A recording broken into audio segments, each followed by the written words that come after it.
Hello everyone, welcome to English smart class. आप सभी का आज की इस इंग्लिश की स्मार्ट क्लास में बहुत बहुत स्वागत है। आज हम लोग हमारी क्लास 7th की इंग्लिश की बुक की एक पोएम जिसका नाम है द सोलिटरी रीपर के प्रैक्टिस क्वेश्चन को डिस्कस करेंगे। इसमें पहले मैं आपसे कुछ क्वेश्चंस पूछूंगी, आपको थोड़ा टाइम दूंगी उनका आंसर सोचने के लिए और उसके बाद हम लोग एक एक करके उनके आंसर्स को डिस्कस करेंगे। ये एग्जाम के पॉइंट ऑफ व्यू से आपको किस तरह से उनके आंसर्स को लिखना होगा। तो चलिए दोस्तों शुरू करते हैं। बात करते हैं क्वेश्चन नंबर 1 की। इसमें हमसे पूछा गया है, how was the poet affected by the song of the solitary reaper, यानी कि जो हमारा पोएट है वो सोलिटरी रीपर के गाने से किस तरह से अफेक्ट होता है, ये हमें इसके आंसर में एक्सप्लेन करना होगा। क्वेश्चन नंबर 1 के बाद चलिए अब बात करते हैं क्वेश्चन नंबर 2 की। इसमें हमसे पूछा गया है, Why does the poet want the passers-by to stop here or gently pass?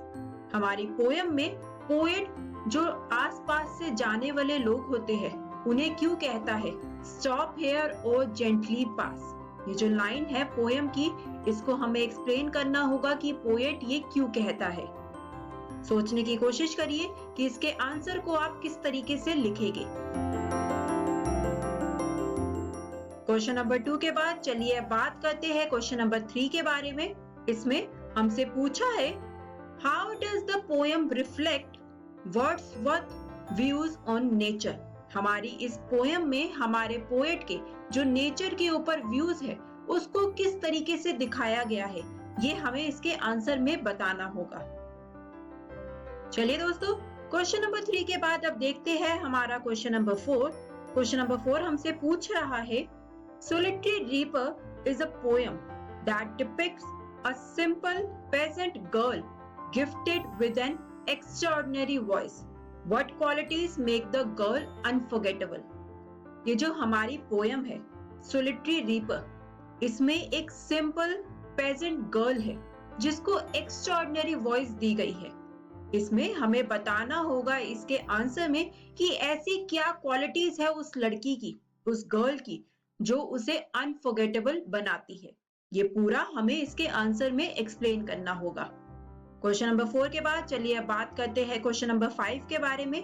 ये हमसे पूछ रहा है, what are the probable themes of the song सung बाय द सोलिटरी रीपर। इसके आंसर में हमें सोलिटरी रीपर का जो गाना था उसकी क्या क्या थीम्स थी उसे हमें बताना होगा, एक्सप्लेन करना होगा कि पोएट कौन कौन सी थीम सोच पाता है कि वो लड़की गाना गा रही होगी उनके ऊपर। और हमारा आज का आखिरी क्वेश्चन है क्वेश्चन नंबर 6। ये हमसे पूछ रहा है, how does the poet bring out the beauty of the song of the solitary reaper. कि पोएट सोलिटरी रीपर के गाने की सुंदरता किस तरह से बाहर निकाल पाता है, उसे देख पाता है, ये हमें इसके आंसर में बताना होगा। और दोस्तों, इसी के साथ हमारे क्वेश्चंस अब यहीं पर खत्म होते हैं। इससे आगे हम लोग अब एक एक करके उनके आंसर्स को देखेंगे। मैं आपको बताऊंगी कि एग्जाम के पॉइंट ऑफ व्यू से आपको एक क्वेश्चन के लिए कितना आंसर प्रोवाइड करने की जरूरत है और क्या क्या चीजें उसमें लिखना जरूरी है। चलिए एक एक करके अपने आंसर्स को देखते हैं। सबसे पहले बात करते हैं आंसर नंबर 1 के बारे में। आंसर नंबर 1 के क्वेश्चन में हमसे पूछा गया था, how was the poet affected by the song of the solitary reaper, यानी कि हमारा पोएट सोलिटरी रीपर के गाने से किस तरह से अफेक्ट हुआ था। दोस्तों, अफेक्टेड का मतलब होता है प्रभावित होना। चलिए इसके आंसर को देखते हैं कि इसके आंसर में आपको कौन कौन से पॉइंट मेंशन करना जरूरी है। आंसर नंबर 1 का हमारा सबसे पहला पॉइंट होगा, The poet was spellbound by the sweetness of the song of the solitary reaper. दोस्तों, spellbound का मतलब होता है fascinating, यानी कि दोस्तों हमारा पोएट उस सोलिटरी रीपर के गाने से spellbound, बिल्कुल fascinate हो गया था। आगे, though he could not understand the language of the song, he stood there motionless and captivated, enjoying the melodious song. कहने के लिए तो हमारे पोएट को उस सोलिटरी रीपर के गाने का कुछ भी समझ नहीं आ रहा था, लेकिन फिर भी मोशनलेस यानी कि बिना हिले डुले वो उसके गाने को सुन रहा था, क्योंकि उस सोलिटरी रीपर का गाना इतना मधुर था। और दोस्तों, आंसर नंबर 1 का हमारा लास्ट पॉइंट होगा, it fascinated him so much that he carried its sweet melody in his heart for a long time। यानी कि उस सोलिटरी रीपर के गाने से हमारा पोएट इतना ज्यादा फैसिनेटेड हो जाता है कि उसकी मेलोडी उसके दिल में बहुत लंबे समय तक रहती है। तो दोस्तों, आंसर नंबर 1 में आपको ये सारे पॉइंट्स मेंशन करने होंगे। चलिए, आंसर नंबर 1 के बाद अब बात करते हैं आंसर नंबर 2 के बारे में। इसके क्वेश्चन में हमसे पूछा गया था, Why does the poet want the passerby to stop here or gently pass?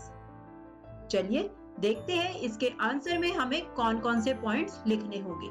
तो आंसर नंबर 2 का हमारा सबसे पहला पॉइंट होगा, The poet was fascinated by the melodious song of the solitary reaper.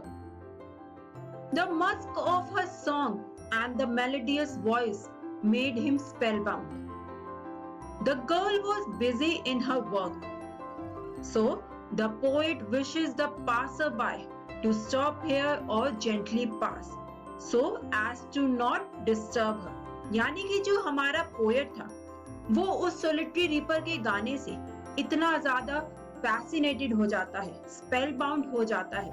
वो लड़की तो अपने काम में बिजी थी, पर पोएट उसके गाने में इतना ज्यादा खो जाता है कि वो आसपास से जाने वाले लोगों को कहता है कि या तो रुककर आप भी उसका गाना सुन लो या फिर चुपचाप यहाँ से निकल जाओ, ताकि वो लोग उस सोलिटरी रीपर को डिस्टर्ब ना कर पाए और उसका गाना ना रुके। तो दोस्तों, आंसर नंबर 2 में आपको ये सारे पॉइंट्स लिखने होंगे। आपको एक्सप्लेन करना होगा कि पोएट क्यों कहता है स्टॉप हियर और जेंटली पास। आंसर नंबर 2 के बाद चलिए बात करते हैं आंसर नंबर 3 के बारे में। इसके क्वेश्चन में हमसे पूछा था, how does the poem reflect Wordsworth views on nature? यानी कि हमारी इस पोएम द सोलिटरी रीपर में वर्ड्सवर्थ के जो नेचर के ऊपर व्यूज है उसको किस तरीके से दिखाया गया है, ये हमें इसके आंसर में बताना है। तो चलिए, आंसर नंबर 3 का सबसे पहला पॉइंट होगा हमारा, Wordsworth, being a worshipper of nature, always felt the presence of the divine in every beautiful object. The song of the solitary reaper is a common but very beautiful experience. यानी कि दोस्तों, Wordsworth हमेशा से nature की तरफ devoted रहे हैं और उनके अकॉर्डिंग नेचर की जो प्रेजेंस है वो इस दुनिया की हर ब्यूटीफुल ऑब्जेक्ट में देखी जा सकती है। कहने के लिए तो उस सोलिटरी रीपर का गाना काफी सिंपल था, कॉमन था, पर हमारे पोएट के लिए वो एक बहुत ही ब्यूटीफुल एक्सपीरियंस था। आंसर नंबर 3 का हमारा अगला पॉइंट होगा, for the poet the song becomes immortal in his memory and mingles with the divine. Immortal का मतलब होता है अमर, यानी कि पोएट के लिए उस सोलिटरी रीपर का वो गाना हमेशा के लिए उसकी मेमोरी में इमॉर्टल हो गया। तो दोस्तों, आंसर नंबर 3 का हमारा लास्ट पॉइंट होगा, so this poem reveals that Wordsworth like kids believed that a beautiful thing always give Joy and happiness. तो दोस्तों, किड्स की तरह वर्ड्सवर्थ ने भी इस पोएम में इसी चीज को रिवील किया है कि जो एक ब्यूटीफुल चीज होती है वो हमें जिंदगी भर खुशी देती है, जिंदगी भर हमारे लिए जॉय एंड हैप्पीनेस लेकर आती है। कीट्स वर्ड्सवर्थ की तरह ही एक बहुत ही फेमस पोएट है और उनकी एक poem a thing of beauty, उसमें उन्होंने बात करी है कि किस तरह से जो एक सुंदर चीज होती है वो हमें जिंदगी भर हैप्पीनेस प्रोवाइड करती है। तो दोस्तों, आंसर नंबर 3 में आपको ये सारे पॉइंट्स लिखने होंगे। आपको पूरा कॉन्सेप्ट यहाँ पर एक्सप्लेन करना होगा वर्ड्सवर्थ का जो नेचर के लिए है। चलिए दोस्तों, आंसर नंबर 3 के बाद अब बात करते हैं आंसर नंबर 4 के बारे में।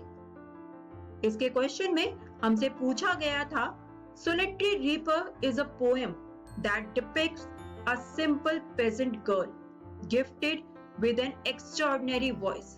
What qualities make the girl unforgettable? यानी कि दोस्तों हमारी इस पोयम सोलिटरी रीपर में एक ऐसी लड़की के बारे में बात की गई है जिसके पास एक्स्ट्रॉर्डिनरी आवाज है। तो ऐसी कौन सी क्वालिटीज है उस लड़की की जो उसे अनफॉरगेटेबल बनाता है, ये हमें इसके आंसर में एक्सप्लेन करना होगा। तो चलिए इसके एक एक करके पॉइंट देखते हैं।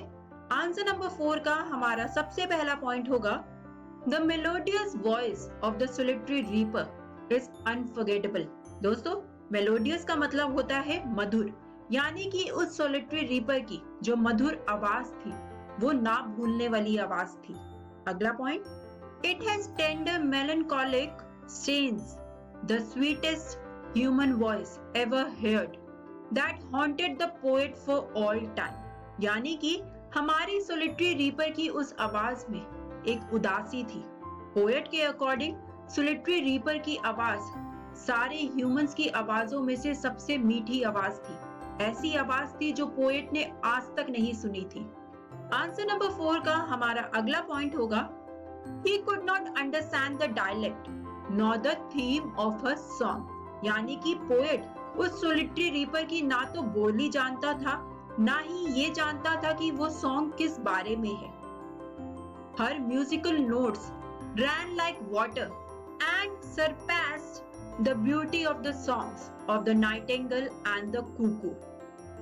और दोस्तों आंसर नंबर 4 का हमारा लास्ट पॉइंट होगा The intensity and the enchanting qualities of her song left an everlasting impression on the poet mind।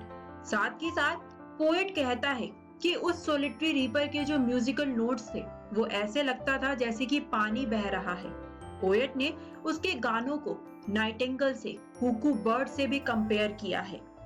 और फाइनली आंसर नंबर 4 का हमारा लास्ट पॉइंट होगा, हम इस आंसर को कंक्लूड करेंगे कि उस सोलिटरी रीपर के गाने ने पोएट के माइंड पर एक एवरलास्टिंग इंप्रेशन छोड़ा, ऐसा इंप्रेशन जिसे पोएट जिंदगी भर नहीं भूल पाएगा।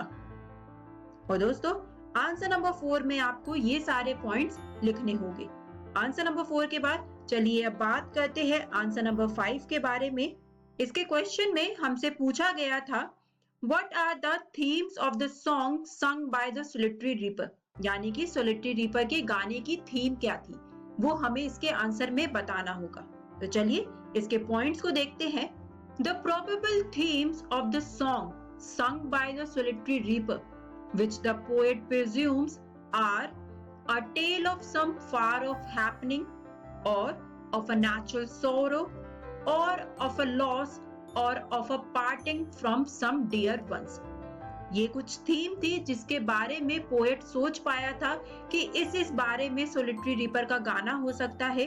कौन कौन सी वो बातें थी, जैसे कि कोई टेल, कोई कहानी जो पहले हो चुकी है, किसी नेचुरल सोरो के बारे में, किसी के लॉस के बारे में, या फिर of a parting from some dear ones. तो दोस्तों आंसर नंबर 5 में आपको ये सारी थीम्स के बारे में बताना होगा जिस के बारे में पोएट ने पोयम में हमें बताया है। आंसर नंबर 5 के बाद चलिए अब बात करते हैं हमारे लास्ट आंसर के बारे में, आंसर नंबर 6 के बारे में। इसके क्वेश्चन में हमसे पूछा गया था how does the poet bring out the beauty of the song of the solitary reaper. तो दोस्तों आंसर नंबर 6 का हमारा सबसे पहला पॉइंट होगा he compares a song to the sweet notes of the nightingale and the cuckoo, both birds that sing in romantic surroundings। यानी कि poet ने उस सोलिटरी रीपर के गाने को नाइटिंगेल और कुकू बर्ड से कंपेयर किया था। आगे, The song of the nightingale is a very welcome song to the tired travelers as it signifies that they are approaching an oasis। दोस्तों जो एक नाइटिंगेल बर्ड होती है उसका जो गाना होता है वो एक वेलकम साउंड होता है उन थके हुए यात्रियों के लिए, क्योंकि वो सिग्निफाई करता है कि वो अब पानी के पास पहुंच चुके हैं। हमारा अगला पॉइंट होगा the song of the cuckoo bird brings joy to the listeners as it is a harbinger of spring after the long cold winter.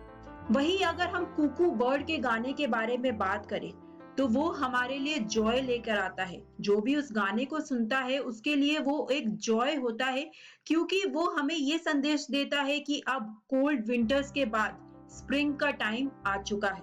Answer number 6 का हमारा अगला पॉइंट होगा, the song of the reaper arouses the same feelings of pleasure and joy in the poet's heart।